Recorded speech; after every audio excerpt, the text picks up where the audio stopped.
Good morning all of you. तो आज हम पढ़ने वाले हैं वृत्तीय सड़क पर साइकिल सवार की गति। क्वेश्चन कैसा आता है, वृत्तीय सड़क पर साइकिल सवार की गति की व्याख्या कीजिए। या ऐसा क्वेश्चन आता है कि वृत्तीय सड़क पर साइकिल सवार जब गति करता है तो वह मोड़ पर अपने आप को मोड़ के केंद्र की ओर झुका लेता है। कभी आप लोगों ने साइकिल में गति की है कि नहीं? रोज ही करते हैं आप तो जब भी आप मोड़ पर मुड़ते हैं तो कैसा करते हैं? आप थोड़ा सा क्या कर लेते हैं, झुका लेते हैं। चाहे मोटरसाइकिल हो या साइकिल चलाते हैं आप लोग, तो क्या करते हैं आप? जब भी क्या बिल्कुल मोड़ को सीधा सीधा ही पार करते हैं? नहीं करते हैं। कैसा करते हैं? और जितनी ज़्यादा स्पीड में रहते हैं आपको क्या करना पड़ता है, उतना ही अधिक क्या करना होता है, झुकना होता है ना। यानी अगर आपको मोड़ को ऐसा पार करना है तो आपको इस तरफ ऐसा झुकना पड़ेगा, या आपको ऐसा पार करना है तो आपको इस तरफ झुकना पड़ेगा। ठीक, तो जैसा आपको पार करना है उस तरफ क्या करना पड़ता है, झुकना पड़ता है। जिस ओर मोड़ होता है उस ओर आपको अपने शरीर को क्या करना पड़ता है, झुकाना पड़ता है। और क्यों झुकाना पड़ता है? ताकि आप उस मोड़ को सुरक्षित ढंग से क्या कर सकें, पार कर सकें। यदि आप उस मोड़ को सीधे सीधे पार करना चाहोगे तो पार नहीं पा सकते, है ना। मतलब उसको पार नहीं कर सकते। तो अगर क्वेश्चन आता है कि क्यों झुकाता है, तो हमारा उत्तर रहेगा कि ताकि उस मोड़ को क्या कर सके, वो सुरक्षित ढंग से पार कर सके, है ना। इसलिए क्या करता है, वो अपने शरीर को क्या कर लेता है, झुका लेता है। ठीक है, अब मैथमेटिकल क्या करेंगे, उसको देखेंगे कि आखिर क्यों झुकाता है, क्या कारण है, कैसी गति करना चाहिए, है ना। वेग ज़्यादा होना चाहिए, कम होना चाहिए, कितने कोण से झुकाना चाहिए, ये पूरी बातें हम यहाँ पर देखेंगे। ठीक है, तो आइए स्टार्ट करते हैं। क्वेश्चन की जो शुरुआत है वो यहीं से करना है कि जब कोई साइकिल सवार वृत्तीय मोड़ पर गति करता है तो वह अपने शरीर को मोड़ के केंद्र की ओर झुका लेता है ताकि उस मोड़ को वह सुरक्षित ढंग से पार कर सके। ये इसके बाद में फिर एक डायग्राम बनाते हैं। साइकिल सवार बनाना होगा हमें।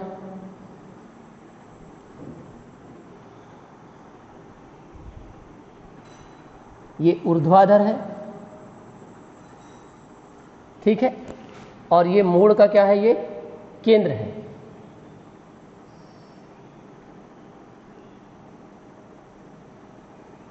इस ओर क्या है, ये मोड़ का केंद्र,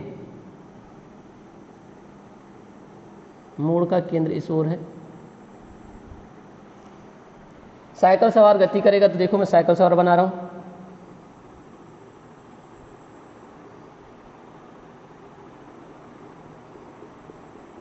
ये साइकिल का पहिया हुआ,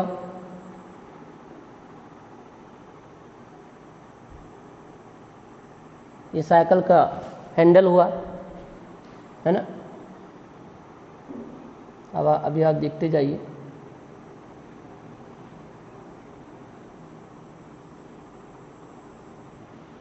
ये दिख रहा है आपको, और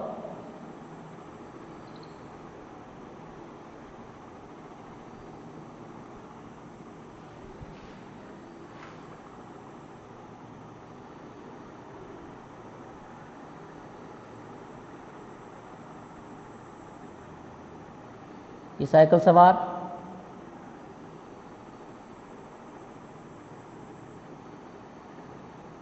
ठीक, और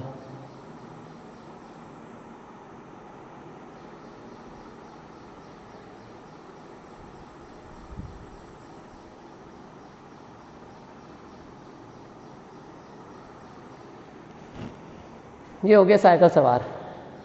दिख रहा है? पहचान लो अपने आप को, कौन कौन हो आप में से ही कोई है क्या? ये हो गया आपका साइकिल सवार, ठीक है ना। कुछ लोगों को ऐसा लग रहा है कि लड़का बना दिए तो इसको और बाल को थोड़ी आप लंबी कर देते हैं तो अपने आप को पहचानने लगोगे। ठीक, तो ये हो गया आपके पास में साइकिल सवार, है ना। दिख रहा है सही? ठीक है।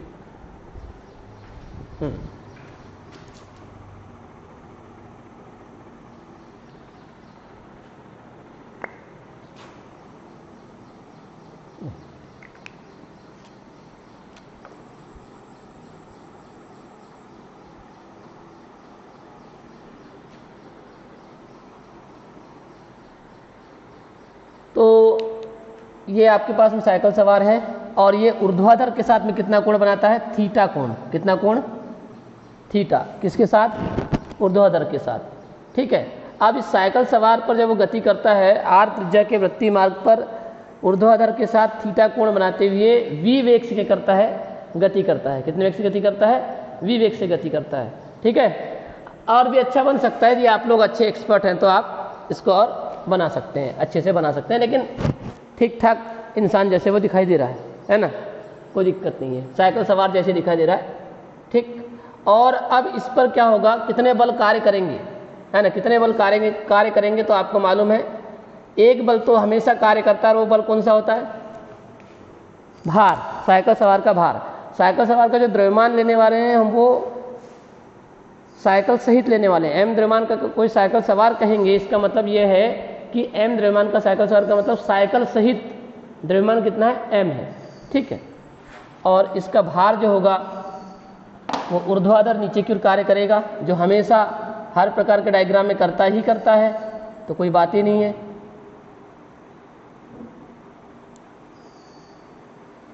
जी, साइकिल सवार का भार mg जो होगा वो क्या होगा?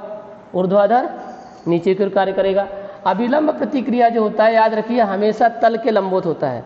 चूंकि साइकिल सवार जब झुक रहा है तो क्या कर रहा है? वो अपने शरीर वो क्या कर रहा है? जमीन को तिरछा दबा रहा है इस तरह से। ठीक है। तो जो जमीन को इस तरह से तिरछा दबाएगा तो उसका अभिलंब प्रतिक्रिया कैसे लगेगा? इस तरह से लगेगा। ठीक है। क्योंकि वो दबा किधर रहा है? देखिए साइकिल इस पर ऐसा इस तरफ बल आरोपित करेगी ना, इस तरह से टायर इसको इस तरह दबा रहा है, तो प्रतिक्रिया बल किधर लगेगा? इस ओर लगेगा, ऐसा, है ना? तो प्रतिक्रिया बल की दिशा ये हो जाएगी।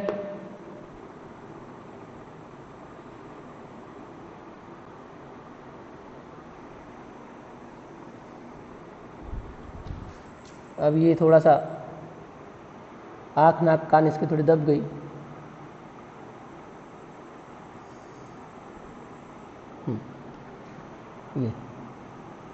ये हो गया प्रतिक्रिया बल कैपिटल R, इस तरह से लगेगा। ठीक है। और चूंकि प्रतिक्रिया बल भी एक प्रकार का बल है तो उसको क्या कर सकते हो आप? दो समकोणिक घटकों में क्या कर सकते हो? वियोजित कर सकते हो। कर सकते हो कि नहीं कर सकते हो? तो ठीक है, करिए। तो एक इस तरह से और एक इस तरह से, राइट? एक इधर होगा और एक इधर होगा। बताइए यहाँ पर कोई दिक्कत नहीं? और यहाँ यदि थीटा बना है तो यहाँ पर भी क्या बनेगा? यहाँ पर भी क्या बनेगा? थीटा बनेगा। कौन सा कोण होगा? ये थीटा और ये थीटा कौन सा कोण है? बोलिए। बोलिए। पहले तो बात समझ लो, साइकिल सवार जो है वो m द्रव्यमान का साइकिल सवार है, जिसमें m जो है वो साइकिल सहित साइकिल सवार का द्रव्यमान है। ठीक है। और ये m द्रव्यमान का साइकिल सवार ऊर्ध्वाधर के साथ, किसके साथ? इस ऊर्ध्वाधर के साथ कितना कोण बनाते हुए? थीटा कोण बनाते हुए r त्रिज्या के वृत्तीय मार्ग पर कितने वेग से गति कर रहा है? v वेग से गति कर रहा है। ठीक है। तब साइकिल सवार पर कितने बल कार्य करते हैं? तो निम्न बल कार्य करते हैं। पहला, साइकिल सवार का भार mg ऊर्ध्वाधर नीचे की ओर। दूसरा होगा अभिलंब प्रतिक्रिया कैपिटल R, ये तल के लंबवत होगा। तल के लंबवत मतलब इस तल को तिरछा दबाया जा रहा है साइकिल के टायर की सहायता से, तो प्रतिक्रिया बल कैसे लगेगा? इस तरह से लगेगा। और प्रतिक्रिया बल मतलब अभिलंब प्रतिक्रिया भी एक प्रकार का बल है, और बल सदिश राशि होती है, और सदिश राशि को दो समकोणिक घटकों में क्या किया जा सकता है? वियोजित किया जा सकता है। ठीक है ना? इसलिए इसको हम क्या कर दिया? दो समकोणिक घटकों में बांटेंगे। एक घटक ये होगा, एक घटक ये होगा। समकोणिक का मतलब बार बार बता रहा हूं, समकोणिक का मतलब क्या होता है? उन दोनों घटकों के बीच में कोण कितना बनना चाहिए? बोलिए, कितना कोण बनना चाहिए? समकोणिक का मतलब दोनों घटकों के बीच समकोण बनना चाहिए, मतलब 90 डिग्री बनना चाहिए। ठीक है ना? तो देखिए ये दो घटक आपने जो लिया है कि नहीं? अभ्यास बताइए इन पे बना हुआ, ये देखिए है इस तरह से। और ये यदि यहाँ पर थीटा है और यहाँ पर थीटा है, यहाँ यदि थीटा है तो ये थीटा होता है। कौन से कोण कहलाते हैं? ये कौन से कोण? कौन से कोण कहलाते हैं? बोलो, इस तरह का जो कोण है, ये दो समांतर रेखाएं, इसको इस तरह से काट दिए, कौन से कोण कहलाएंगे ये? या ऐसा चित्र बनाना है तो ये कौन से कोण कहलाएंगे? संगत कोण कहलाते हैं। ये कौन से कोण कहलाते हैं? संगत कोण। कोणों के बारे में मालूम होना चाहिए। जो जेड आकृति बनती है वो एकांतर कोण, और इस तरह से एक ही और जो कोण बनते हैं ये क्या कहलाते हैं? संगत कोण कहलाते हैं। तो यहाँ थीटा है और यहाँ थीटा बना है, तो कौन किस वजह से बना है? वो संगत कोण की वजह से बना है। मालूम होना चाहिए आपको सब, ठीक है।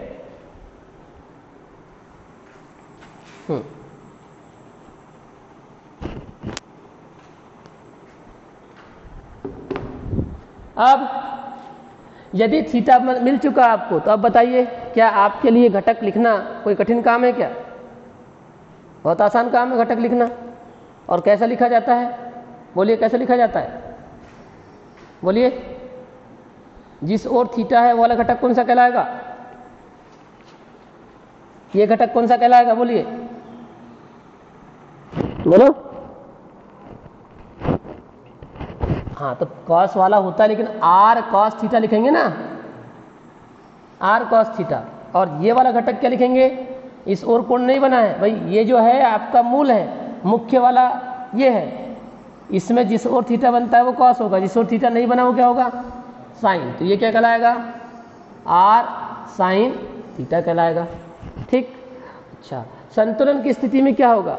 संतुलन की स्थिति में मुझे बताइए, ये जो आर कॉस थीटा है और ये जो एम जी है, दोनों कैसे हैं? एक दूसरे के विपरीत हैं, अपोजिट डायरेक्शन में है। तो संतुलन की स्थिति में ये आर कॉस थीटा किसके बराबर होगा? एम जी के बराबर हो जाएगा, राइट? यस और नो? बोलो, होगा कि नहीं होगा? हाँ। तो ये एम जी जो होगा वो आर कॉस थीटा के बराबर होगा। और ये देखो, आर साइन थीटा जो है वो किस ओर लग रहा है? किस ओर लग रहा है? मोड़ के केंद्र की ओर। मतलब ये जो R cos R sine theta होगा, ये किसके बराबर होगा बताइए? मोड़ के केंद्र की ओर जो बल लग रहा है वो किसके बराबर होता है? बोलिए। ये जो आर साइन थीटा है ये मोड़ के केंद्र की ओर लग रहा है, तो किसके बराबर लिखा जाएगा? अभिकेंद्र बल। हाँ, अभिकेंद्र बल के बराबर लिखा जाएगा। क्यों? क्योंकि मोड़ की केंद्र की ओर, मतलब केंद्र की ओर जो बल लगता है, भाई घटक है बल का ही तो घटक है ना, बल का घटक बल ही होगा। बल का घटक क्या होगा? बल ही होगा। तो क्या होगा? R cos theta, sorry R sine theta जो होगा वो मोड़ के केंद्र की ओर लग रहा है। मतलब साइकिल सवार को वृत्ति गति कराने के लिए आवश्यक अभिकेंद्र बल कौन प्रदान करता है? ये आर कॉस थीटा ही क्या करता है? उसको वृत्ति गति करने के लिए आवश्यक अभिकेंद्र बल क्या करता है? प्रदान करता है। तो हम जो आर साइन थीटा है उसको अभिकेंद्र बल के बराबर लिखेंगे, M V square upon R के बराबर लिखेंगे। बात समझ में आ गई? अब ये पूरी कहानी हमने पढ़ चुके हैं। अब क्या करना है? इसको हमको लिखना है। समझ गए? बात समझ में आ रही है श्रुति? हाँ,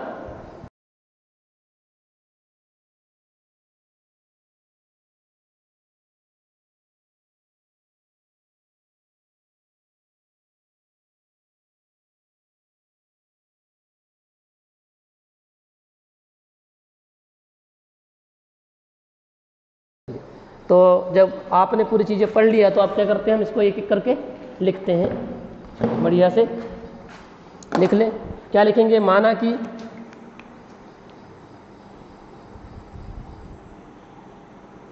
m द्रव्यमान का कोई साइकिल सवार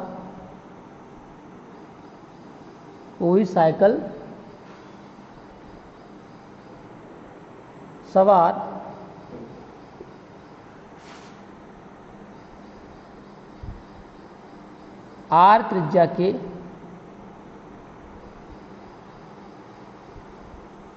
वृत्ताकार मार्ग पर किसके साथ? इसके साथ ऊर्ध्वाधर के साथ थीटा कोण बनाते हुए, थीटा कोण बनाते हुए कितने वेग से? v वेग से गति कर रहा है तब, ठीक है ना, कोई दिक्कत इस लाइन में? माना कि m द्रव्यमान का कोई साइकिल सवार r त्रिज्या के वृत्ताकार मार्ग पर ऊर्ध्वाधर के साथ, यह है ऊर्ध्वाधर के साथ थीटा कोण बनाते हुए क्या कर रहा है? गति कर रहा है। और कितने वेग से गति कर रहा है? v वेग से गति कर रहा है। तब इस पर निम्न बल कार्य करते हैं, इस पर निम्न बल कार्य करते हैं। अब कौन कौन से बल कार्य करते हैं? पहला, साइकिल सवार का भार mg किधर कार्य कर रहा है? ऊर्ध्वाधर नीचे की ओर, ऊर्ध्वाधर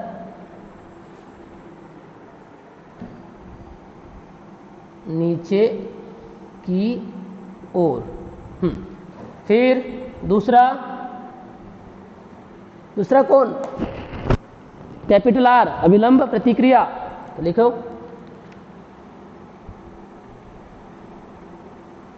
अभिलंब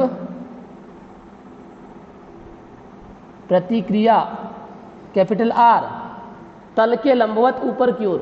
कैसे? तल के लंबवत ऊपर की ओर, तल के लंबवत ऊपर की ओर। फिर क्या बोला मैंने? फिर क्या काम किया बताइए? इसके बाद का काम बताइए। अभिलंब प्रतिक्रिया कैपिटल R को दो समकोणिक घटकों में वियोजित किया जा सकता है। ये किया ना अपने, ये और ये लगाने के बाद हमने घटकों में बांटा, तो क्या लिखेंगे? अभिलंब प्रतिक्रिया कैपिटल R को दो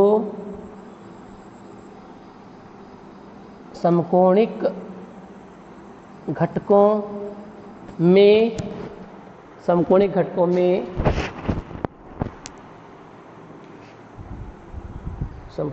में वियोजित किया जा सकता है। वियोजित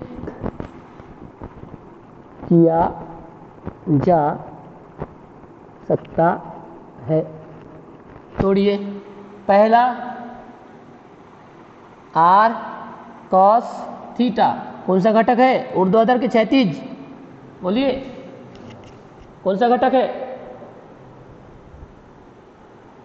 बोलो, ऊर्ध्वाधर घटक है कि क्षैतिज घटक है? r cos थीटा क्षैतिज घटक है। r cos थीटा,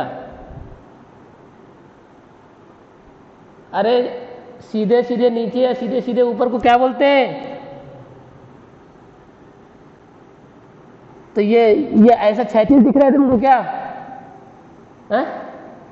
ये r cos थीटा आप लोगों को क्षैतिज दिख रहा है कि ऊर्ध्वाधर दिख रहा है? नींद से उठे हो कि नहीं? क्या सुबह सुबह जागे हो कि नहीं जागे हो, कि बिस्तर में हो? क्षैतिज और ऊर्ध्वाधर समझ में नहीं आ रहा है? कौन सा घटक होगा? ऊर्ध्वाधर घटक होगा। हाँ, और दूसरा r sin थीटा, ये किस ओर लग रहा है? देखो अब है ऐसा, तो कौन सा घटक कहलाएगा? क्षैतिज घटक कहलाएगा। हाँ ठीक है। अब बताइए, ये जो ऊर्ध्वाधर घटक है r cos थीटा, ये किसको संतुलित करेगा? साइकिल सवार के भार को, क्योंकि ये ऊपर है और ये नीचे है। तो क्या लिखेंगे? घटक r cos थीटा साइकिल सवार के भार mg, साइकिल सवार के भार mg को क्या करता है? mg को संतुलित करता है। अतः ये जो mg होगा वो किसके बराबर होगा? r cos थीटा के बराबर हो जाएगा। Any doubt? ठीक है, होगा नहीं होगा? आप होगा तो लिखूँ, बोलोगे तो लिखूँगा। हाँ, अब आपको कौन सा बताइए, अब क्या बच गया? घटक r sin थीटा। तो ये घटक r sin थीटा क्या करता है? ये सब बता दिया हूँ मैंने, सिर्फ लिख भर रहा हूँ। अब ये जो मैंने ये सब बता दिया हूँ, लिख भर रहा हूँ अब। हाँ, अब बताइए, घटक r sin थीटा क्या करता है? साइकिल सवार को वृत्तीय गति कराने हेतु क्या प्रदान करता है? आवश्यक क्या? हाँ, आवश्यक अभिकेंद्र बल प्रदान करता है। मैं पहले ही दिन से बता रहा हूँ कि अभिकेंद्र बल जो होता है वो कहीं ना कहीं से क्या होता है?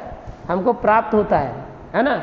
हर बार के डेरिवेशन में आप देखिए कि अभिकेंद्र बल क्या हो रहा है, हमको कहीं ना कहीं से प्राप्त हो रहा है। ठीक है, तो घटक r sin थीटा साइकिल सवार को वृत्तीय गति कराने हेतु आवश्यक अभिकेंद्र बल प्रदान करता है। अतः जो mv²/r होगा वो किसके बराबर होगा? अभिकेंद्र बल होता है, अभिकेंद्र बल होता है ना mv²/r, है ना। वो किसके बराबर होगा? r sin थीटा के इज इक्वल हो जाएगा। इक्वेशन नंबर क्या हो जाएगा? ये सेकंड हो जाएगा। अब क्या करिए, कल भी ऐसी ही स्थिति आई थी, तो समीकरण नंबर 2 भागित क्या कर दीजिए? 1 कर दीजिए। कल भी किया था आपने, यस और नो? तो समीकरण 2 भागित समीकरण 1 से, यस लीजिए, लेफ्ट से लेफ्ट का भाग, राइट से राइट का, mv²/r अपॉन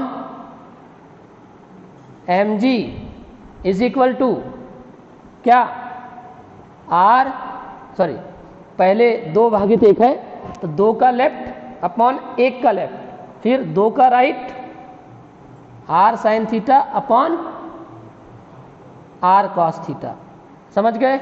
जो कटना है वो काट दीजिए, काटिए। m से m कटेगा और यहाँ r से r कटेगा। कोई दिक्कत किसी को काटने से? बोलिए, नहीं होनी चाहिए।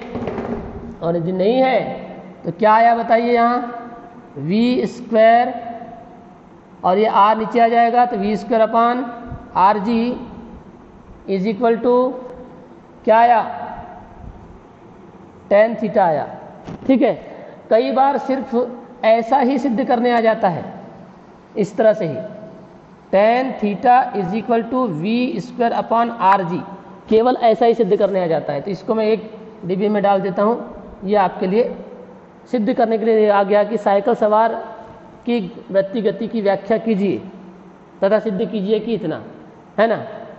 और कई बार क्या होता है कि वृत्तीय सड़क पर साइकिल सवार के वेग के लिए व्यंजक स्थापित कीजिए, ऐसा आता है। तो हम इसी सूत्र से कर देंगे, वेग भी निकाल लेंगे, है ना, और फिर इसकी व्याख्या भी करेंगे। ठीक है, तो इसका भी पहले क्या कर लीजिए आप,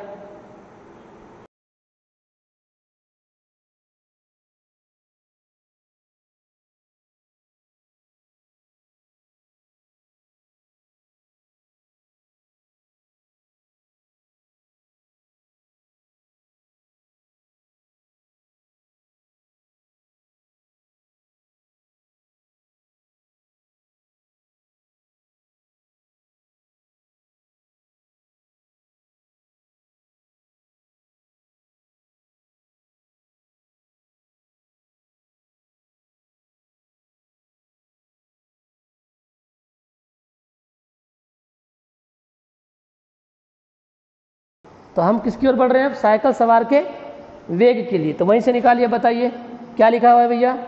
v²/rg is equal to tan theta. तो v² इज इक्वल टू कितना हो जाएगा? कितना हो जाएगा?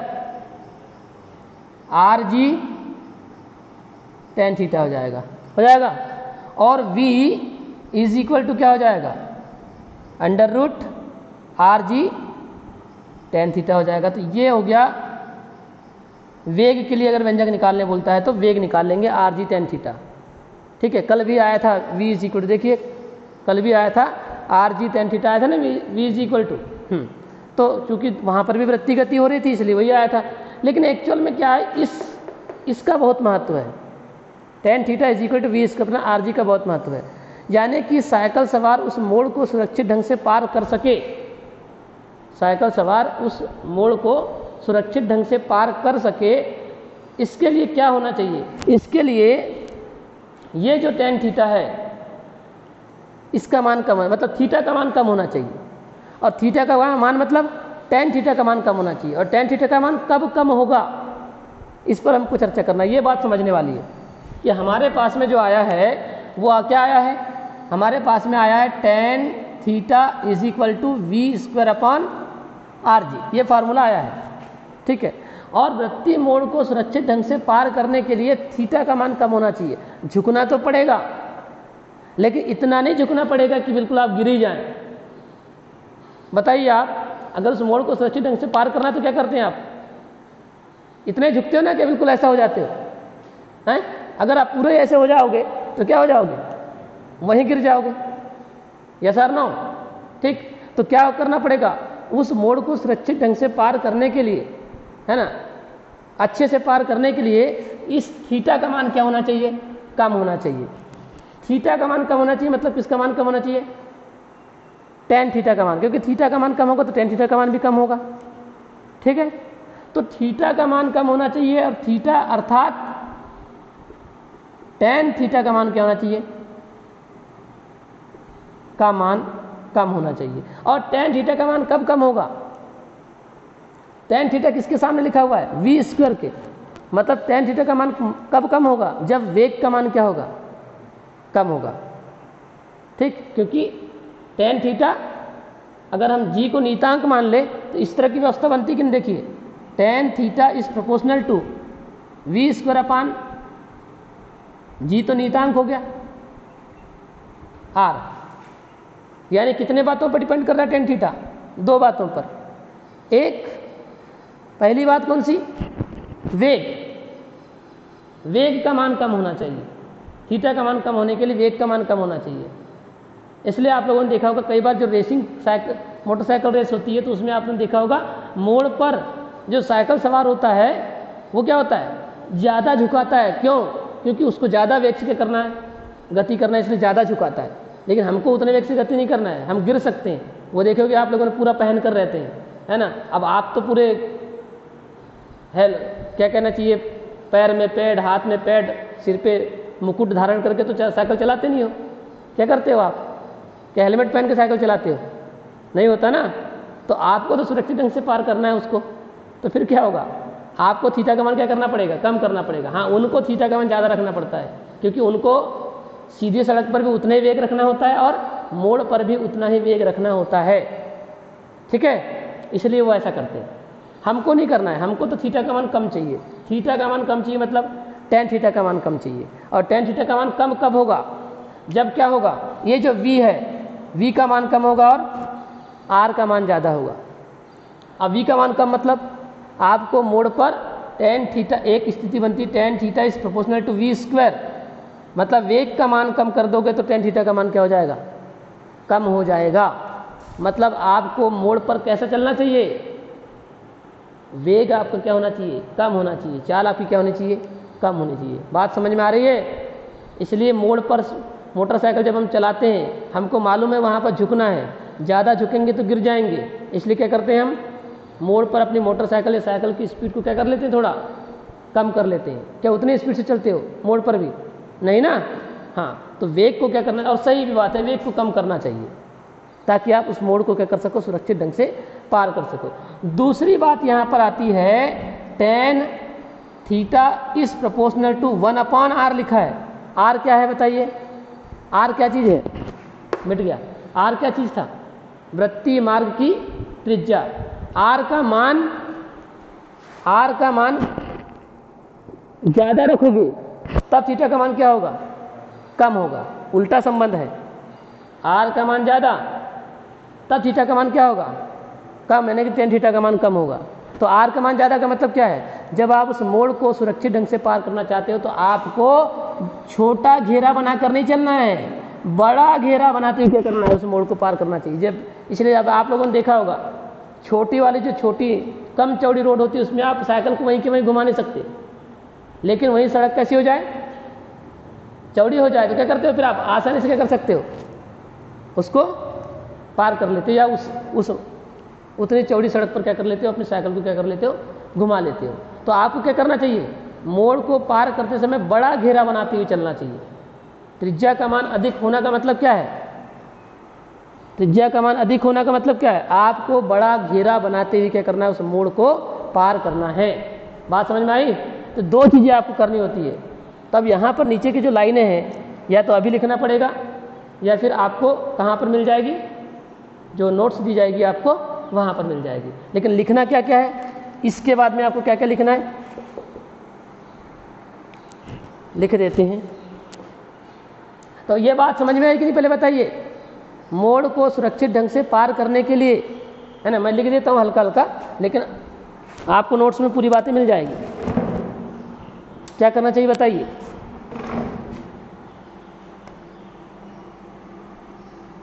मोड़ को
तो क्या हुआ,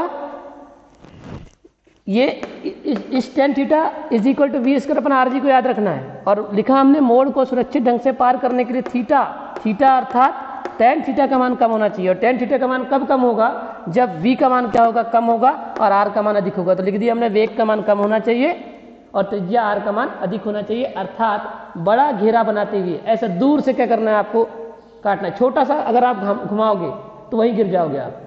आपको क्या करना है, मोड़ को सुरक्षित ढंग से पार करना है तो बड़ा घेरा बनाते क्या करना है, आपको मोड़ को पार करना है। ठीक है, ये हो गया आपका कंप्लीट क्वेश्चन। तो